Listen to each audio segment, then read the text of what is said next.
मेरी माँ एक छोटी दुकान चलाती है। उससे जो भी कमाई होती है उससे हमारा गुजारा चलता है। मेरे माँ की एक आंख नहीं होने की वजह से मैं उनसे नफरत करता हूँ, क्योंकि जब भी वो मेरे स्कूल में आती हैं मेरे दोस्त मुझे तेरी माँ की एक ही आंख है कहकर चिढ़ाने लगते हैं। मेरी यही इच्छा थी कि मेरी माँ मेरी पर्सनल दुनिया से दूर रहे, इसलिए एक दिन गुस्से में मैंने कहा, माँ तुम्हारी दूसरी आंख ना होने की वजह से जब तुम मेरे दोस्तों के सामने आती हो तो वो मेरा मजाक उड़ाते हैं। तुम मर क्यों नहीं जाती?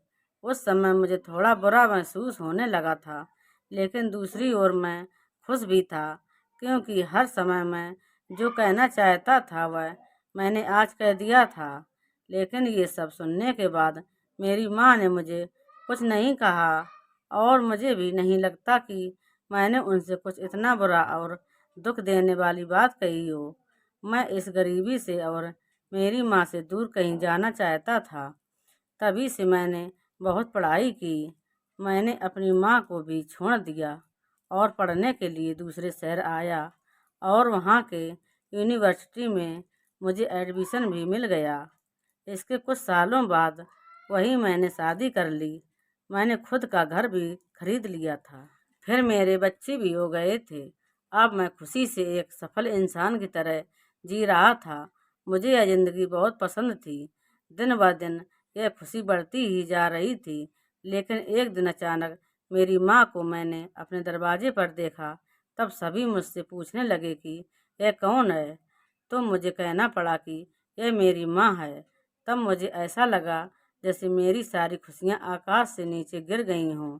मेरी माँ की एक आंख की डर से मेरी छोटी बेटी भी भाग गई थी।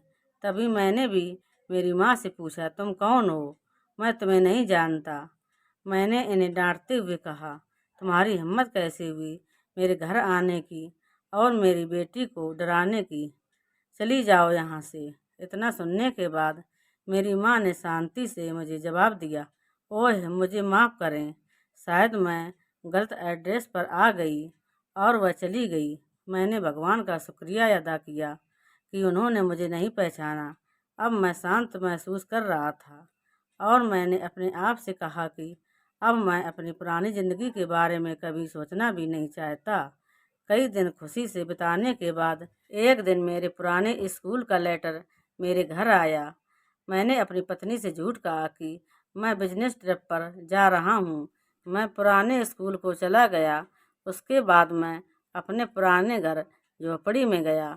मैंने वहाँ पाया कि मेरी माँ ठंडी फर्श पर गिरी हुई थी। ये सब देखने के बाद भी मेरी आंखों से एक आंसू तक नहीं निकला। उनके हाथों में कागज का एक टुकड़ा था। शायद वह मेरे लिए कोई पत्र ही था। मेरे बेटे, मुझे लगता है कि अब मेरे जाने का समय आ चुका है, और अब मैं तेरे घर भी नहीं आ सकती। लेकिन मैं एक बार तुझे देखना चाहती हूँ, तुमसे मिलना चाहती हूँ। मुझे तुम्हारी बहुत याद आती है, और जब मैंने सुना कि तुम यह अपने पुराने स्कूल में किसी काम से आ रहे हो तो मुझे काफ़ी खुशी हुई। लेकिन मैंने निश्चय किया कि एक आंख होने की वजह से मैं तुम्हारे लिए स्कूल नहीं आऊँगी, और मैं नहीं चाहती थी कि मुझे देखकर तुम्हें घबराहट हो। तुम्हें याद होगा कि जब तुम बहुत छोटे थे तब तुम्हारा एक एक्सीडेंट हुआ था और तुमने अपनी एक आंख खो दी थी। एक माँ होने की वजह से मैं तुम्हें एक आंख में बड़ा होता नहीं देख सकती थी, तो मैंने तुम्हें अपनी एक आंख दे दी। और आज मुझे गर्व है कि मेरा बेटा इस पूरी दुनिया को देख सकता है। तुमने जो कुछ भी किया उससे मैं कभी दुखी नहीं हुई।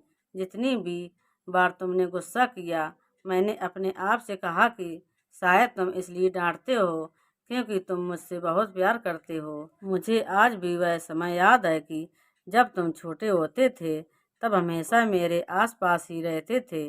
मैं तुम्हें बहुत याद करती हूँ। I love you. मेरे लिए तुम ही मेरी दुनिया हो। ये सब पढ़कर मुझे लगा कि मैंने उस इंसान से नफरत की जो पूरी ज़िंदगी मेरे लिए जिया। मुझे अपनी माँ के लिए रोना आ रहा था।